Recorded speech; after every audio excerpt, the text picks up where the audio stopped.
اعوذ باللہ من الشیطان الرجیم بسم اللہ الرحمن الرحیم ان اللہ وملائکتہ یصلون علی النبی یا ایہا الذین آمنوا صلوا علیہ وسلموا تسلیما اللہم صلی علی سیدنا مولانا محمد وعلی آل سیدنا مولانا محمد واصحاب سیدنا مولانا محمد وبارک وسلم وصلی علیہ۔ خدا کر کے 25 مئی گزر گیا، اور 25 مئی کے بعد اب جو شور و غوغا ہے، بہت سارے اس پہ ہیں کہ کوئی ڈیل ہو گئی ہے، کوئی کہہ رہے ہیں آج اسمبلیاں جا رہی ہیں، کوئی کہہ رہے ہیں کل جا رہی ہیں، اور اس کے لیے شہباز شریف کی پھرتیاں دکھائی جا رہی ہیں کہ کس طرح اسمبلی سے ایک ہی دن میں اوورسیز پاکستانیوں کے ووٹ کا حق بھی ختم کر دیا، EVM مشین بھی ختم کر دی، اور نیب بھی تقریباً ختم کر دی۔ اس پہ انشاءاللہ کسی وقت گفتگو کریں گے۔ اور محترمہ جاتی عمرہ سے فرما رہی ہیں کہ لوگ نہیں نکلے، لوگوں نے مسترد کر دیا خان کو۔ اچھا، پہلے بھی نکلنے سے پہلے صبح 10 بجے محترمہ نے تو پیش گوئی کر دی تھی کہ پنجاب والے نہیں نکلے، اور رانا ثناء اللہ نے کہہ دیا تھا کہ 200-250 بندے نہیں نکلے، اور اس سے پہلے رانا صاحب نے فرمایا تھا کہ اگر 20,000 بندے آ گئے تو میرا باپ کوئی نہیں، اب میں اپنے باپ کا نہیں ہوں اگر بندے وہاں میں نے پہنچنے دیے۔ تو جتنا ظلم ہو سکتا تھا کیا گیا، جتنا تشدد ہو سکتا تھا، یعنی پورے ملک میں تو جو ہوا وہ سارے میڈیا پہ سب نے دیکھا۔ یہاں لبرٹی تو زیادہ ممی ڈیڈی لوگ ہوتے ہیں نا، برگر پارٹی ہوتی ہے، خواتین، بچے، کارکن، تو بالکل پرامن، ان پہ بھی ساری رات شیلنگ ہوتی رہی۔ اچھا، کراچی میں بھی جو کچھ ہوا وہ دیکھا آپ نے۔ وہ جو کراچی والے جمہوری چیمپئن صاحب ہیں، وزیر خارجہ بنے ہوئے آج کل، اب مجھے تو بار بار خیال آ رہا تھا کہ ان کو کاش کو شرم ہی آ جائے، اس بے شرمی کی حد بھی پار کر گئے۔ یعنی خود اپنے لیے جمہوریت کے چیمپئن ہیں، ہم نے مارشاء اللہ ان کا مقابلہ کیا ہے، ہم نے فلاں کیا ہے، ہمیشہ ہی جوتے چاٹے ہیں انہوں نے، یہ دھوکہ ہی دیتے آئے ہیں قوم کو کہ ہم مارشاء اللہ کا مقابلہ کرتے ہیں۔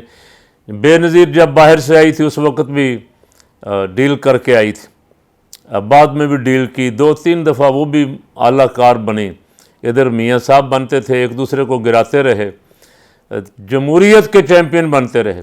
وہ جمہوری تماشا ان کا قوم نے دیکھ لیا۔ رانا ثناء اللہ کہہ رہا تھا کہ وہ ایک صوبے سے چڑھائی کرنے آ رہے ہیں وفاق پہ، تو یہ جس دن بلاول سندھ سے آیا تھا یا مولانا سندھ سے لوگ ساتھ لے کے آئے تھے، رانا صاحب اس دن بھی آپ نے شاید آنکھیں بند کی ہوئی تھیں، اس دن بھی آنکھیں کھول کے دیکھنا تھا کہ یہ صوبہ سندھ سے آ رہے ہیں اور ان کی حکومت صرف سندھ میں ہے، یہ وفاق پہ چڑھائی کرنے آ رہے ہیں۔ نہ کسی نے مرکز سے ان کو کہا، مخالف سیاستدان نے، نہ حکومت نے کہا، نہ آپ بولے۔ اب آپ خیبر پختونخوا کی طرف بول پڑے ہیں، اور بے حد بے شرمی، جتنی آپ اسے کہہ لیں، ڈٹائی، بے حیائی، کہ اب وزیر اعلیٰ سیاد کے خلاف، وزیر اعلیٰ خیبر پختونخوا کے خلاف پرچہ بنائیں گے، فلاں کے خلاف پرچہ کریں گے۔ پرچے کر لو جتنے تم نے کرنے ہیں، تمہیں بس کیا کہیں، اور زبان زیب نہیں دیتی، دل تو کرتا ہے کچھ کہنے کو۔ اب پھر اپنے آپ کو روک لیتا ہوں کہ کس منہ سے جمہوری لوگوں پہ پرچے کر رہے ہو۔ نکلا کو نہیں، باہر کو نہیں نکلا، لوگوں نے ساتھ نہیں دیا، لوگوں نے مسترد کر دیا۔ تو پہلے پورے پنجاب کی کو پتہ نہیں 1 لاکھ کتنے ہزار پولیس لگائی، اب صوبہ سندھ سے بھی منگوائی، ادھر سے بھی ادھر سے بھی پولیس لگائی، اور پتہ نہیں کتنے ہزار شیل فائر کیے، ایکسپائرڈ، زہر آلود، نہتے شہریوں پہ، پرامن شہریوں پہ، اور پھر اس کے بعد کہا جی کوئی نکلا نہیں۔ تو رانا صاحب یہ سوال تو بچہ پوچھ رہا ہے، کوئی نکلا نہیں ہے تو فوج کس کے لیے بلائی تھی؟ ہاں، میں عرض کرتا ہوں کہ فوج آپ نے کس لیے بلائی تھی؟ آپ فوج اور عوام کو لڑانا چاہتے تھے، آپ تحریک انصاف اور فوج کو لڑانا چاہتے تھے تاکہ ان کے ساتھ فوج کی پکی دشمنی ہو جائے اور ان کے اقتدار میں آنے کے راستے بند ہو جائیں، کوئی چانس نہ رہے، ہم کہیں یہ فوج کے بھی دشمن ہیں، یہ سپریم کورٹ کے بھی دشمن ہیں، یہ فلاں کے بھی دشمن ہیں۔ اور طرفہ تماشا یہ ہے کہ قوم دیکھ رہی تھی رات ساری جو کچھ، جس طرح ڈی چوک میں شیل مارتے رہے، آنسو گیس پھینکتے رہے، رستوں میں جس طرح جگہ جگہ، اٹک پل پہ جس طرح آنسو گیس مارتے رہے، ساری قوم دیکھ رہی تھی۔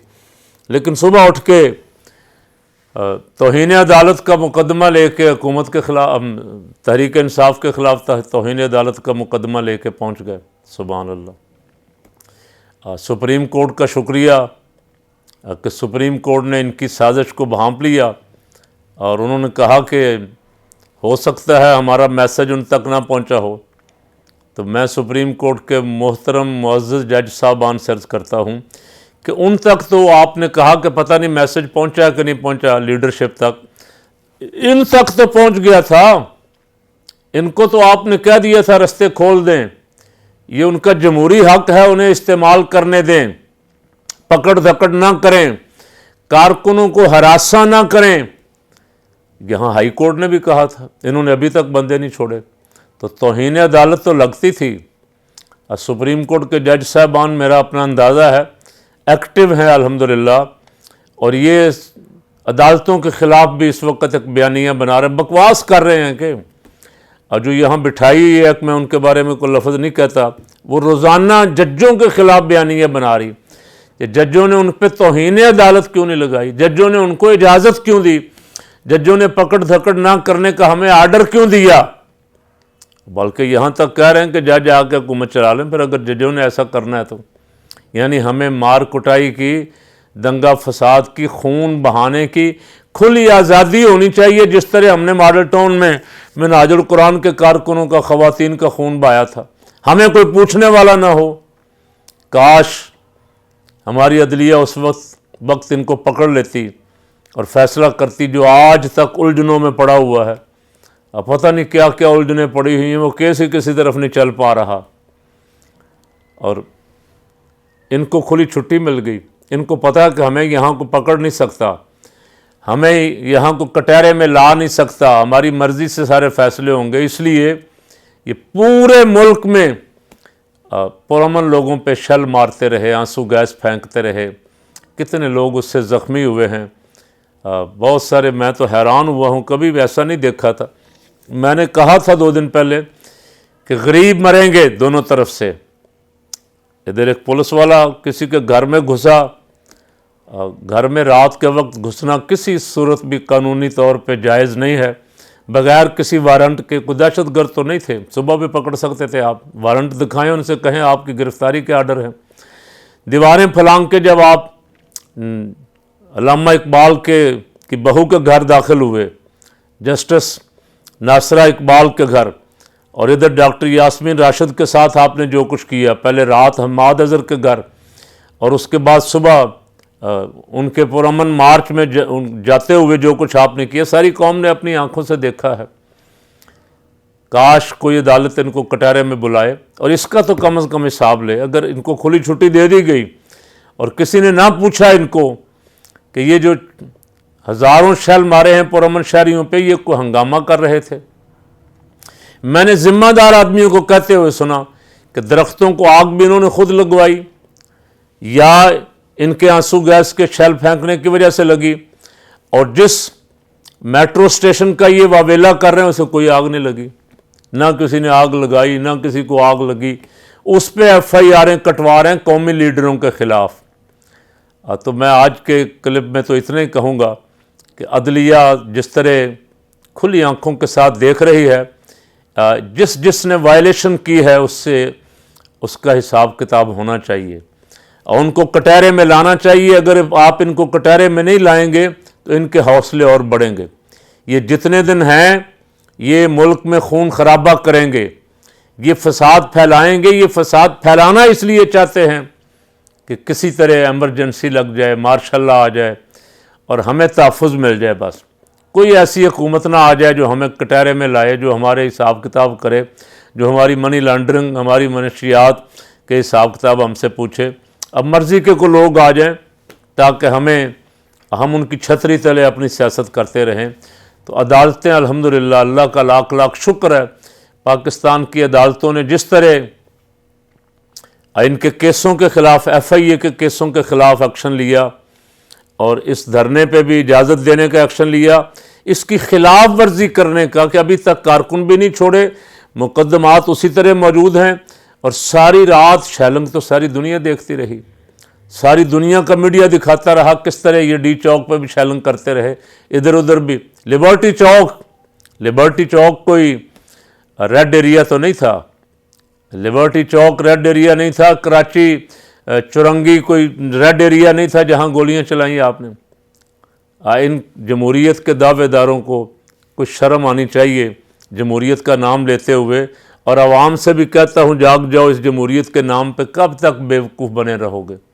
کاش یہاں رحمت عالم صلی اللہ علیہ وسلم کا نظام ہوتا۔ اللہ کی عزت کی قسم، 4.25 سال خان صاحب بہت تھے، آپ نے کچھ نہیں کیا 4.25 سال۔ اب 4.25 سال میں یہ سارے ملزم، یہ سارے بڑے بڑے جرائم پیشہ تختہ دار پہ ہونے چاہیے تھے، ملک میں امن ہو جاتا۔ اب ملک میں کسی کو جرت نہ ہوتی کسی پہ زیادتی کرنے کی، اس طرح پرامن شہریوں پہ فائرنگ کرنے کی، اور اس طرح منی لانڈرنگ کرنے کی اور ملک کا پیسہ لوٹنے کی۔ کاش آج بھی عدالتوں میں جو حضرات بیٹھے ہوئے ہیں وہ سختی کے ساتھ اپنے فیصلوں پہ عمل درآمد کروائیں، تو انشاءاللہ ملک میں امن بھی ہوگا اور بہتری کی طرف بھی جائیں گے۔